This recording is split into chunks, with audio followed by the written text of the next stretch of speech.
These are the new metal releases for July 17th, 2026. We've got a great one this week. Tesla returns after many years away, but not quite in a way that you might be hoping for. Motionless in White celebrate 2 decades with a mixed bag of a record. Quicksand remind everyone why they were one of the most important bands of the 90s. Fuming Mouth deliver one of the strongest death metal records of the year. 2 power metal bands go to war in very different ways. A Chicago-based band that I never heard before completely blindsided me. And Boundaries close things out with 14 tracks of pure brutality. Let's get into it. Guys, please go away. My girl. First is Tesla with Homage, out today on Frontiers Music SRL. Now, I have to be upfront with you where I'm coming from with this band. Tesla is a band that I really love. The Great Radio Controversy and Psychotic Supper were 2 of my favorite albums when I was a teenager. And Tesla at their peak were one of the most honest and underrated hard rock bands of the late 80s and early 90s. So coming into any new Tesla release, my expectations were high. Homage is the covers album, 14 tracks paying tribute to classic rock, soul, and R&B from the 1950s through the 1970s, including songs originally recorded by Sam Cooke, Queen, Bob Seger, Elvis Presley, Supertramp, and the Climax Blues Band, among others. There's one original track called Never Alone, included alongside the covers. The concept is built around showcasing Jeff Keith's vocal range and honoring the artists who shaped the band. And look, I understand what they're going for, and Jeff Keith's voice is still pretty good. Performances are solid, but it's not what I was hoping for after all these years. A covers album feels like a holding pattern rather than a statement, and when you're a band with the songwriting history that Tesla have, putting out 14 other people's songs instead of new original material is a bit of a letdown. Not a bad listen, just disappointing given what this band is capable of. I would have preferred a new album of new material, so for that reason, it's only a 7 out of 10 for me.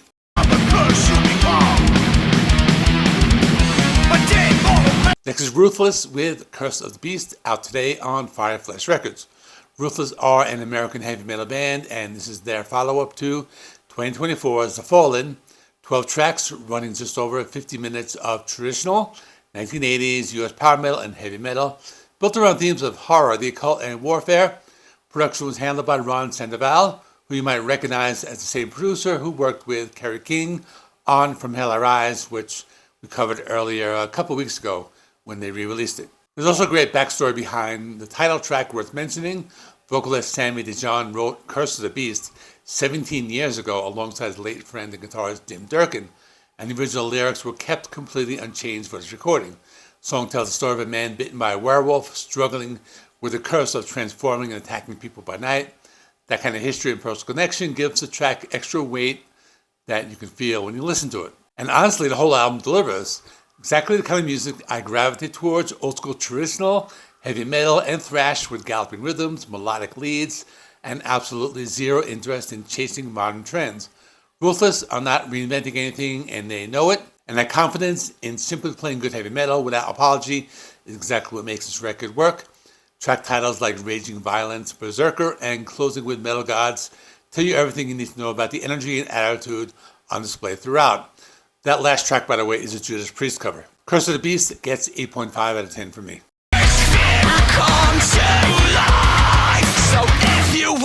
Next is Motionless in White with Decades, out today on Roadrunner Records. This is the 7th studio album released to commemorate the band's 20th anniversary, and it's a big one commercially. 14 tracks, 54 minutes, high-profile guest appearances, and a current headline tour that includes the first ever show at Red Rocks Amphitheater. The lead single, Afraid of the Dark, also became the first track to hit number 1 on the Billboard Hot Hard Rock Songs chart, so that momentum behind the record is real. Now, I'll be honest with you, Motionless in White have always been a bit of hit and miss for me, and the album pretty much continues that pattern. Opening title track, Decades, is genuinely heavy, sets a promising tone. It's a version of the band I can get behind, but then R.I.P. follows, and it went into a more poppier direction, and has a lot of those whoa, whoa, whoa lyrics that I find very annoying these days with a lot of modern metal bands.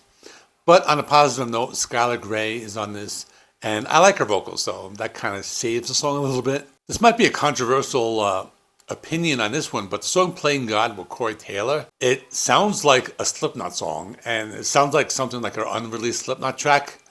And I thought it was a good track. I mean, I really got into that when I was listening to it. I think it's a good song, even though it kind of sounds like they're going for a Slipknot, like Iowa type of track. I like that one. The cover of Corey Hart's Sunglasses at Night is okay, kind of cheesy, but I didn't mind it. So mixed feelings overall. I mean, I probably won't listen to it that much. I might just pick a couple of singles here and there just to listen to, but for me, 7.5 out of 10.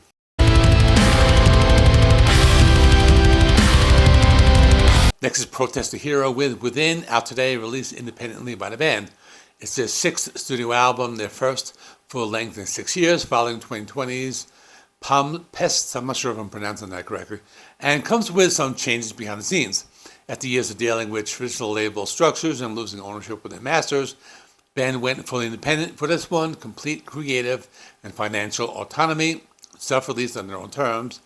The album was co-produced by Dervin Nagel of Good Tiger and bassist Cameron McGillen. Also mixed by Adam Nolly Get Good, whose name alone should tell you the production is going to be very good because his name is Get Good for some reason. But conceptually, the album draws from the Hermetic maxim, as above, so below, as within, so without, exploring how chaotic external forces reshape a person from the inside out. 8 tracks in about 37 minutes, structured around 2 orchestral interludes that frame the record's philosophical symmetry, and with a sprawling 7.5-minute closer, The Mariner, serving as the emotional centerpiece. Now, I have to be honest, it's my first time listening to this band, Protest the Hero.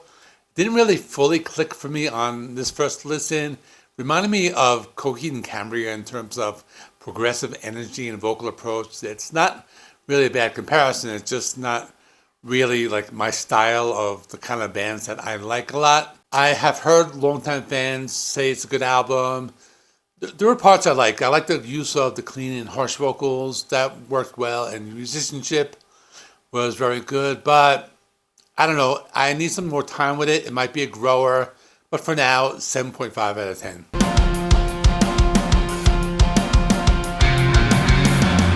Next is Quicksand with Bring On the Psychics, out today on Equal Vision Records, and this one is my favorite of the week.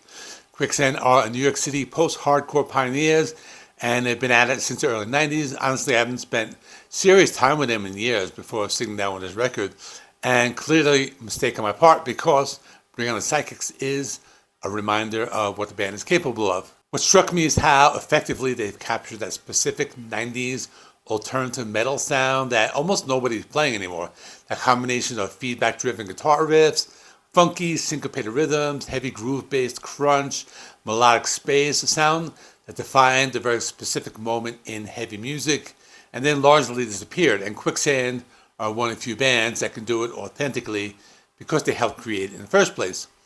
There are moments here that recall Deftones, Fugazi, Helmet, and even a little bit of Pink Floyd in some sections. Production is excellent, warm, dynamic, really good bass guitar sound, and it sits in the front and center of the mix, right where it belongs. And the runtime is just right. 10 tracks, 32 minutes, no filler, no overstaying is welcome, everything serves the song. Kind of record makes you remember why you fell in love with this type of music in the first place. Back in the 90s, however old you were, I was in my 20s, but it was a great time. I love the 90s. But anyway, Bring On the Psychics, 9 out of 10 for me, and my favorite of the week.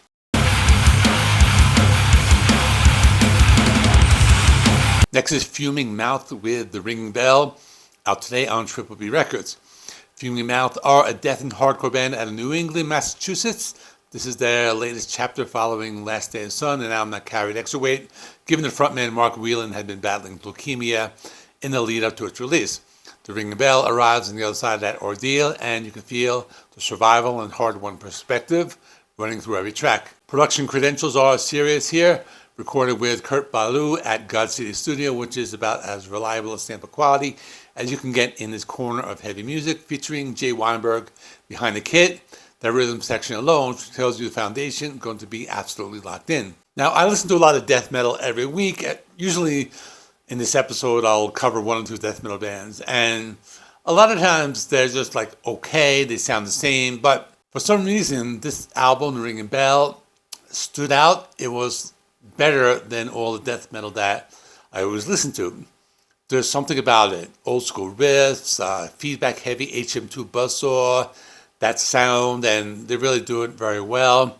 And it's not just like blast beats start to finish. I mean, there's different tempo changes, grooves, gang vocals, there's hardcore elements and death metal brutality. So for the above reasons, that's why it's one of the better death metal records I've heard this year.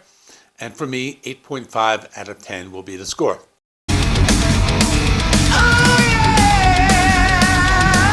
The next two bands will be power metal bands, and they're a little different from each other. So the next band is Novareign with Shifting the Axis of the World, out today on M Theory Audio.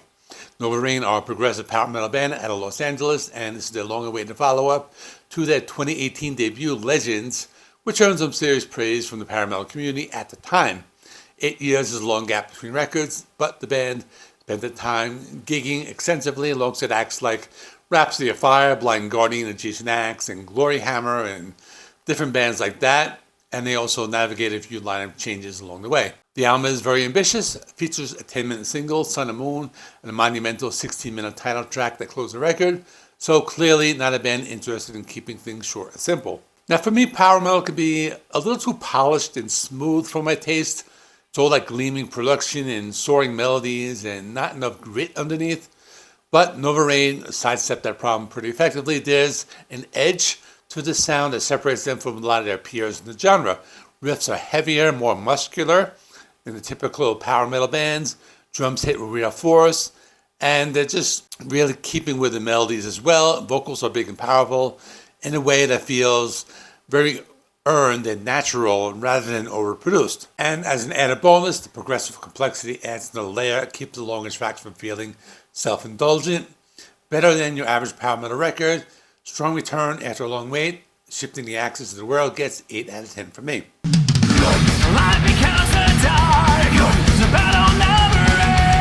Next is Stormhammer with Wrath of the Hammer, out today on Roar, a division of Reigning Phoenix Music. Stormhammer are a German power metal band, and they've been a steady force in the European metal scene for years. Wrath of the Hammer is their latest chapter, recorded at Master Sound Studio with producer Alex Krull behind the board. So I just covered Novareign. Both bands are power metal bands, but two records are a little different from each other. Where Novareign had that heavier, grittier edge to the sound, Stormhammer have that more epic sound. It's the kind of music makes you think of warriors assembling on a battlefield at dawn, and their banners raised, and they're getting ready to charge. That sweeping, cinematic, larger-than-life quality is the sound that this band is going for. But don't mistake epic for soft, because Stormhammer have an edge to them as well.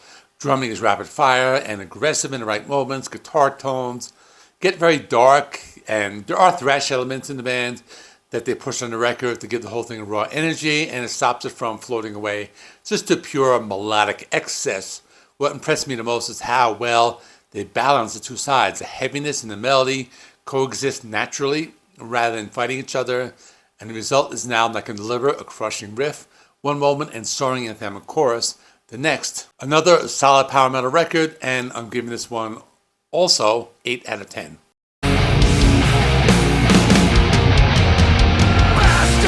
Next is Black Sites with For Eternity, out today, released independently by the band. Black Sites are a Chicago-based heavy metal band founded in 2016 by vocalist and guitarist Mark Sugar, and it's their fifth full-length. The album was produced by Sugar alongside Chris Black, recorded at what is possibly the greatest studio name I've ever heard. I can't believe it's not Mace Street Studios, and mixed and mastered by the legendary Dan Swano, whose fingerprints on the record are always a good sign. Now, I had not spent any time with Black Sites before this. It was a pretty pleasant surprise. They also had this as a promo, so I was able to listen to this a little early and spend some more time with it. But this band has an interesting range of influences. According to the press material, their influences are Voivod, Black Sabbath, and King's X, which is pretty cool. And it's kind of like a weird mix of bands that they're influenced by. But for me, what immediately struck me is how riff-driven the whole thing is. It's very guitar forward in the best possible sense. Lots of heavy metal riffs and real weight and personality. But what makes it interesting is how wide the stylistic range is. There are moments that push it into power metal territory with melodic leads and soaring vocals, and then the album will suddenly pull back into something slow and heavier with big Black Sabbath style guitar riffs, and they hit differently when they're done right. The song Blades for the Chosen Ones apparently draws out from albums like Osmosis and Euthanasia, which gives you a sense of what kind of shadowy, haunting quality the band can tap into. Now, for me personally, the band that kept coming to mind while I was listening to this was the band Iced Earth. It had that same combination of heavy metal and power metal and lots of riffs. And Iced Earth is a band I like. I haven't listened to them in a while, but I think they're a really good band. So I haven't heard many bands that sound like them. So for that reason, I would say this is probably my second favorite. I'm giving this one 8.5 out of 10.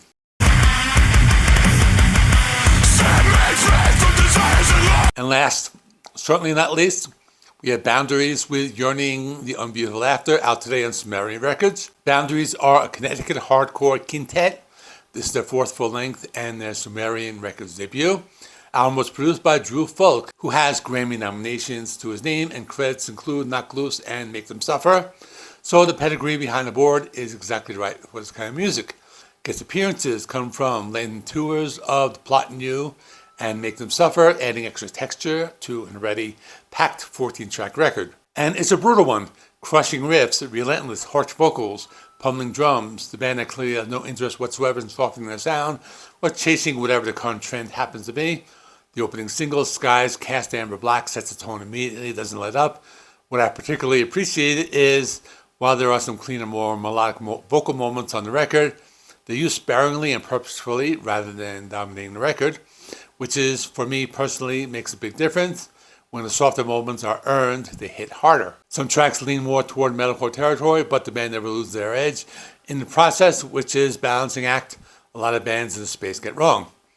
My only criticism is the runtime. 14 tracks is a lot for this type of music. It felt a little long, so that's just a minor quibble, but otherwise, I thought it's a solid, very heavy and brutal hardcore album. I give it 8 out of 10. And that's all for me. So check out last week's episode. Should be appearing on the screen right now. Thanks for watching. If you like the video, helps me with the YouTube algorithm.